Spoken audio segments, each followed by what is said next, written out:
Bonsoir à toutes et à tous, heureux de vous retrouver pour une nouvelle semaine d'actualité dans votre tranche info sur Canal 10 Télévision. Programme de cette soirée Info 10, le journal local et régional qui sera suivi du Focus. Ce sera après la coupure pub de 19, mais pour l'instant place au JT.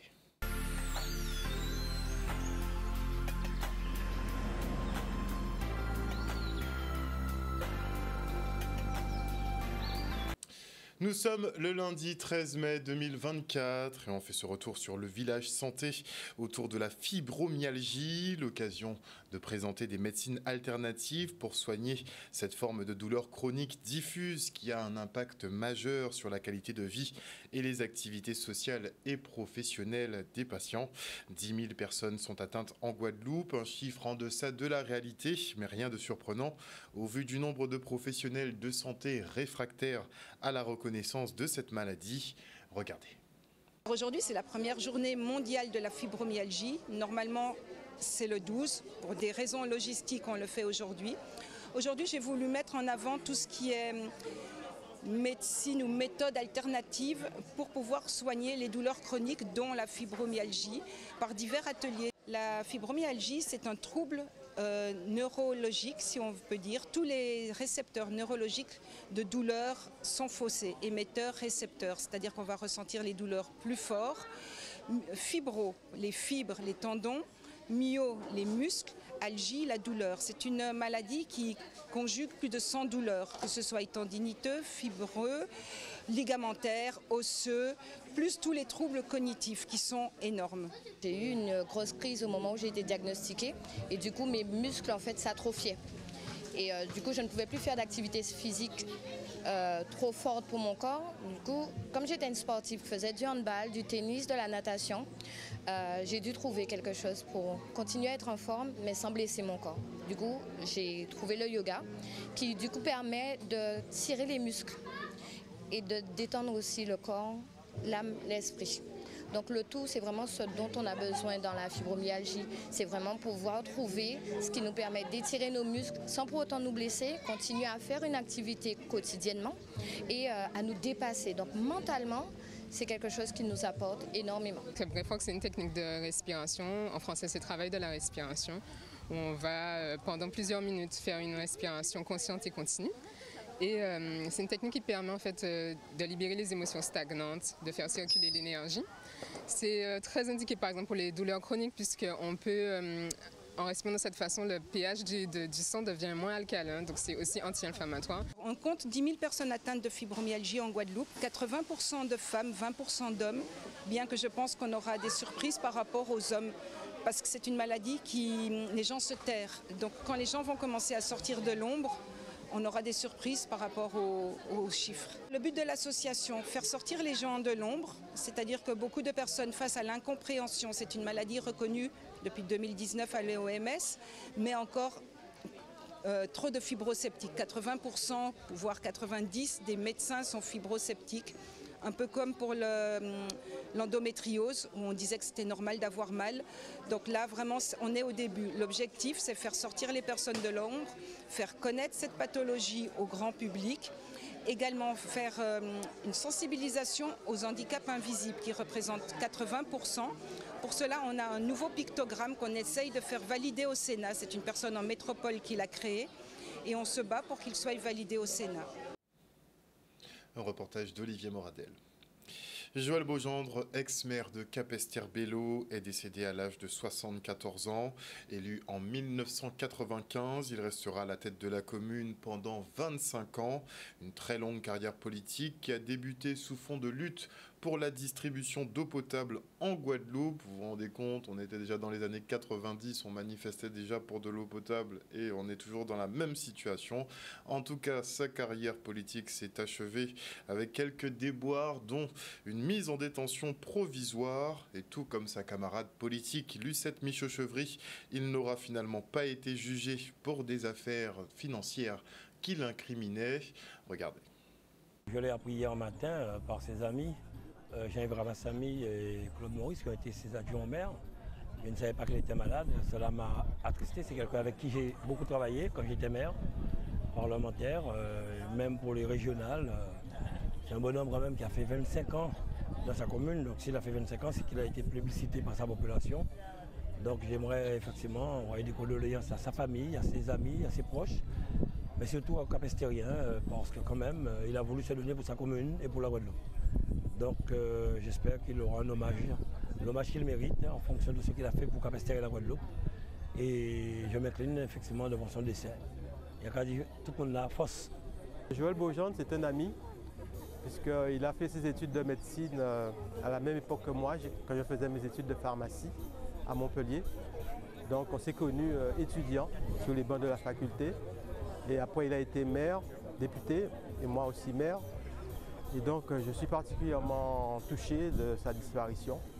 Et j'adresse toutes mes condoléances, mes sincères condoléances à sa femme, à ses enfants, ainsi qu'à tous les Capestériens, ainsi qu'à toute sa famille.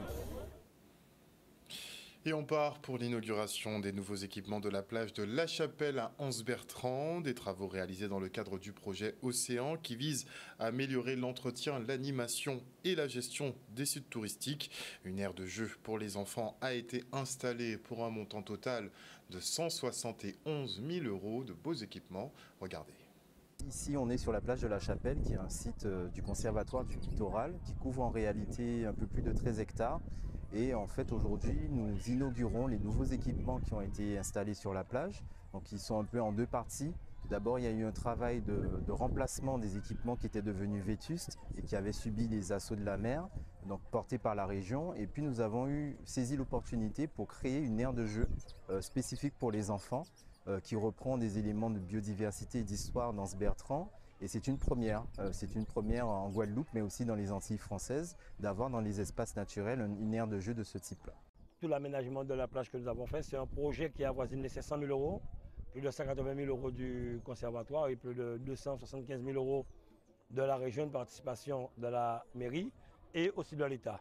Donc c'est pour nous vraiment une grande fierté d'être ici, de livrer effectivement cette plage à la commune et à la population guadeloupéenne. Donc nous sommes sur la bonne voie dans le cadre du projet Océan. Je crois qu'il y a 11 projets pour la Guadeloupe et cela permettrait effectivement en même temps à nos touristes de pouvoir s'approprier ces plages et amener de la richesse et de l'économie dans ces communes telles qu'Anse-Bertrand. J'avais déjà vu un petit peu. En fait, ils nous avaient invités pour voir comment ça allait. Et ils n'avaient pas encore commencé le bateau et le pélican était déjà fait, mais on ne pouvait pas encore aller parce qu'il manquait le sable. La mer a mis des jeux comme ça parce qu'à la plage, on ne peut pas se baigner. On peut faire autre chose. Et on s'amuse dans le pélican, dans le bateau et la tortue Loulou. On va passer une bonne journée de 8h à 11h. On a vu à quel point les enfants sont contents de prendre possession des jeux qui sont là, le radeau de la méduse, le pélican, la tortue. Donc les enfants sont heureux et j'espère que les parents aussi seront heureux d'amener leurs enfants pour pratiquer ces jeux. Et en tout cas, j'invite toute la Guadeloupe entière à venir découvrir la plage de La Chapelle avec les installations qui s'y trouvent parce que c'est biterne. Et juste pour une petite comparaison, puisque je commence à m'intéresser vraiment au montant des travaux opérés dans ce pays, vous avez donc cette aire de jeu qui a été livrée à Anse-Bertrand pour un montant de 171 000 €. Donc on a un bateau, on a une tortue, on a un pélican, le tout fait en bois. Bon, il y a les socles pour fixer tout ça, forcément. Et regardez, donc on parlait dernièrement donc des parcours sportifs santé, effectivement, qui sont donc installés sur le Matouba à Saint-Claude. Et donc, il va accueillir 3 équipements. Et là, on est sur un montant de 151 000 €. Je vous publierai très bientôt, d'ailleurs, le montant approximatif des équipements qui vont être livrés, d'ailleurs. Et on enchaîne avec le village de l'économie bleue de la communauté d'agglomération Nord-Bastère qui, elle aussi, veut rétablir effectivement quelques traditions d'antan dans le transport maritime de marchandises. Regardez. C'est le premier village de l'économie bleue où on sensibilise la population sur cette nécessité qu'il puisse y avoir donc des activités sur les plages, le nautisme et en même temps faire le lien avec la nature, l'environnement, puisqu'on se détermine comme un territoire de haute qualité environnementale. Pointe-Noire a été par le passé une place forte de la voile traditionnelle, puisque les Pointe-Noiriens commerçaient avec Basse-Terre et allaient livrer des denrées alimentaires, des matériaux du genre bois, où les gens commandaient leur maison, leur jeu de bois, comme on disait à l'époque, pour construire leur maison, les meubles et tout.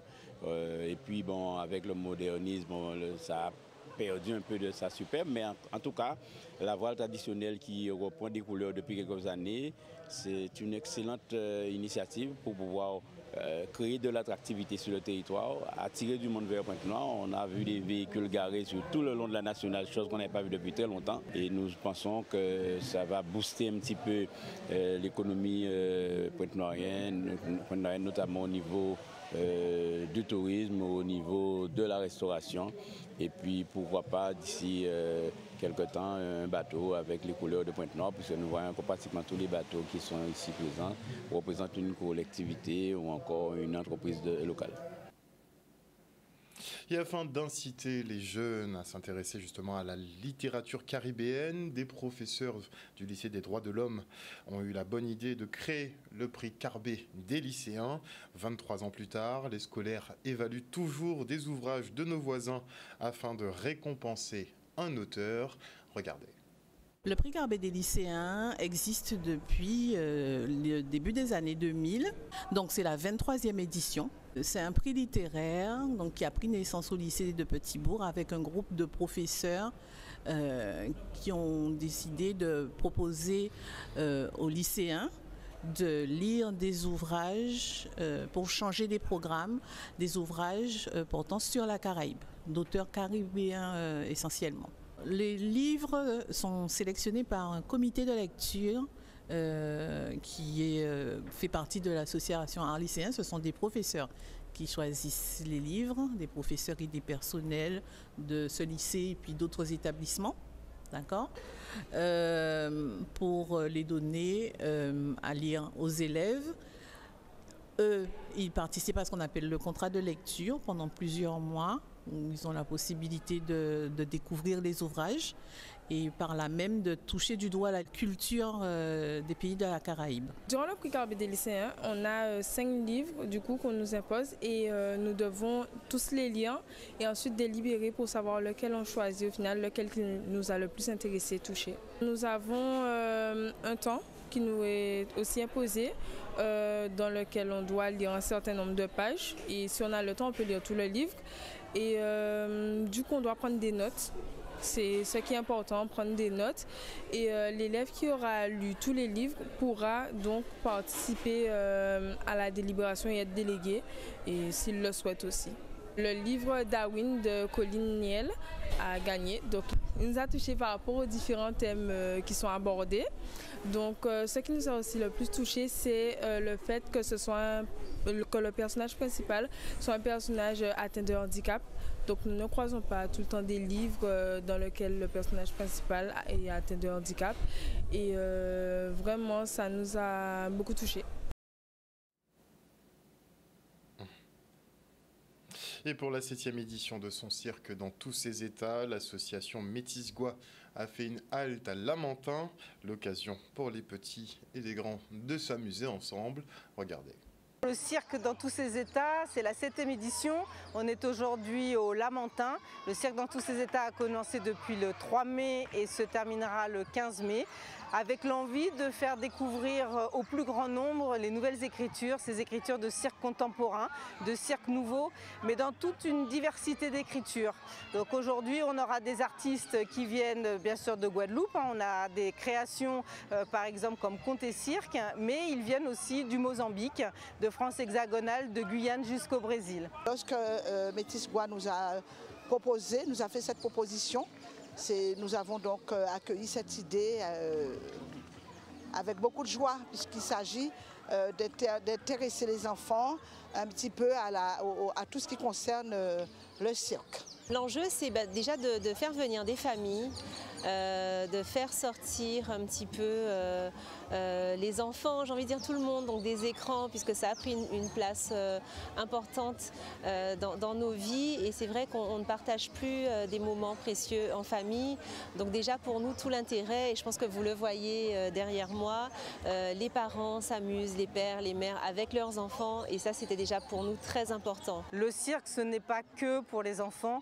Bien évidemment, c'est une distraction. Et là, on assiste à des ateliers, donc tant mieux, c'est bien pour les enfants. Venez et participez. Mais par contre, non, j'ai envie de marteler haut et fort. Non, bien sûr, le cirque n'est pas que pour les enfants. Nous parlons de spectacles, nous parlons de nouvelles écritures, de cirque contemporain. Et voilà, c'est tout l'intérêt aussi en tant qu'adulte de venir découvrir ces écritures. La différence entre du cirque contemporain et peut-être du cirque traditionnel, c'est qu'au-delà de la prouesse physique, de pouvoir découvrir des artistes, des créations qui ont des dramaturgies, qui ont des histoires à raconter. Et ça, il y a des spectacles jeunes publics, puis il y a des spectacles aussi pour adultes. Donc voilà, c'est pour tout le monde, intergénérationnel, enfants, adultes, entre amis, comme vous voulez. Et on part maintenant pour le casting de la GLAD Fashion Week, une audition ouverte à toutes les morphologies et tous les âges. Le reportage. Le casting a été organisé dans le cadre d'un événement qui se prépare, la GLAD Fashion Week, qui aura lieu le 10 août dans la commune de Capesterre-Belle-Eau, au niveau de l'allée du Manoir. Sur la quantité de jeunes qui se sont présentés aujourd'hui, donc il y aura une partie qui seront sélectionnés pour les designers, pour défiler pour les designers, et il y aura une partie aussi pour un show coiffure. Donc il y aura 2 sélections pour les designers et pour le show coiffure. Au niveau du casting, on a voulu un casting ouvert, c'est-à-dire toute morphologie. Et les membres du jury sont des créateurs. Nous avons M. Auguste Hurt qui sort de la Guyane spécialement pour ce casting. Et d'autres créateurs aussi qui vont participer à l'événement, qui sont venus aujourd'hui en tant que jury. Au départ, quand elle m'a proposé, je lui ai dit oui, que j'étais partant. Et après, je lui ai proposé de venir pour voir comment ça se passe. Et comme je suis sur place, je me suis permis d'intégrer un petit peu dans sa préparation pour le casting. Et puis c'est comme ça. Bon, comme je m'y connais, alors j'ai pris la responsabilité un petit peu du casting. C'est mon premier casting. Et ce qui m'a motivée, c'est que j'avais envie de tenter une nouvelle expérience, un nouveau challenge. Voilà. Pour essayer de m'épanouir en tant que femme, voilà, révéler un petit côté un petit peu plus féminin, puisque mon métier ne me permet pas de développer cette partie féminine de moi, et puis j'avais envie de tenter quelque chose, donc voilà. Ce genre de casting, ça m'apporte plus de visibilité et d'expérience pour évoluer après dans ce milieu, parce que c'est vrai que c'est un milieu dans lequel je veux poursuivre, et du coup je commence... J'ai fait plusieurs déjà défilés. Après, j'ai été lauréate de Top Model Europe Caraïbes et favorite de Top Model Europe. Et maintenant, je fais des castings en Guadeloupe et puis plus tard en France. C'est ouvert à tout le monde. Le but, c'est vraiment ça, donner la possibilité à tout un chacun de s'exprimer lors d'un événement de mode. Voilà. Et on enchaîne avec la nouvelle exposition de Thierry Allais et Vincent Nicodi. Au terme de leur résidence artistique, les 2 hommes ont ouvert les portes de leur atelier à Saint-François. Regardez. Pourquoi une résidence? Parce que d'abord, ce n'est pas la première que je fais. Mais avec Thierry Allais, c'est une évidence. Parce que Thierry Allais fait partie des plus grands plasticiens de Guadeloupe. Et voilà. Il y a eu des discussions, il y a eu une réflexion, il y a eu des échanges poussés, il y a eu... voilà, c'est le début, je pense et j'espère, et j'en suis sûr, d'une nouvelle et future collaboration. La résidence s'est faite à l'invitation de Vincent Nicodi. Je peux tout de suite dire oui. Parce que c'était une opportunité de faire quelque chose de différent. Et aussi, il y a un voyage qui n'en est pas un. C'est-à-dire qu'en fait, moi, je suis plutôt basé sur la région pointoise. Et de devoir venir tous les matins très tôt jusqu'à Saint-François, c'était très intéressant parce qu'en fait, on y va, on passe 1 heure ou quoi sur la route juste pour aller peindre. Et donc, et on y passe la journée, donc c'était vraiment intéressant, un peu intense quand même, hein, parce que c'est que 10 jours. Et donc je l'ai préparé un peu à l'avance, c'est-à-dire que je savais exactement où je voulais aller. J'avais préparé aussi des fonds, des choses comme ça. J'avais quand même pas mal préparé de choses pour pouvoir peindre ici. Ouais. Cette résidence a le particularisme d'avoir une démarche artistique particulièrement intéressante et poussée. Donc voilà, c'est ce qui m'intéresse. Il faut qu'il y ait une démarche. L'art doit avoir, comment dire, une densité, doit avoir des choses à dire, et c'est vraiment le cas dans ce qui a été fait ici. Voilà, chers téléspectateurs, nous sommes arrivés au terme de cette édition. Merci pour votre fidélité à ce programme. Je regardais un petit peu les commentaires justement. Et oui, il fait chaud et il va faire encore très chaud cette semaine. On a des températures maximales sur Saint-Claude qui vont à 30 degrés. On aura du 33, voire du 34 peut-être justement sur la zone de Jarry par exemple. Les Abîmes aussi, en tout cas, le temps sera particulièrement chaud. Demain, la qualité de l'air techniquement s'améliore. Elle était moyenne aujourd'hui.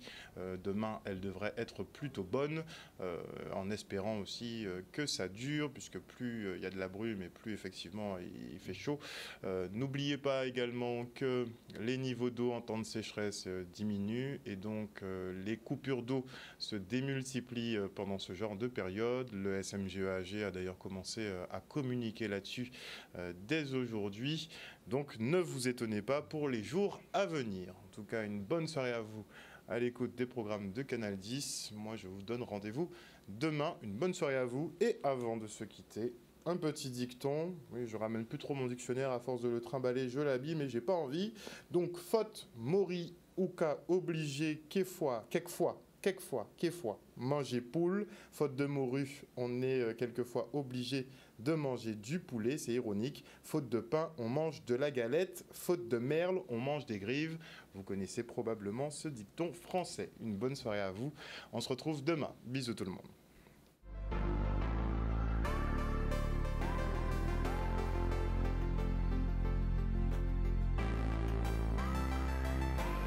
À venir dans la tranche info sur Canal 10, le focus, ce sera après la coupure pub. Et avant cela, je dis bonsoir. Alors, laissez-moi le temps de remonter, si ça bug pas. Oui, ça bug. Bonsoir à Jimmy, bonsoir au général Franck Abar, bonsoir.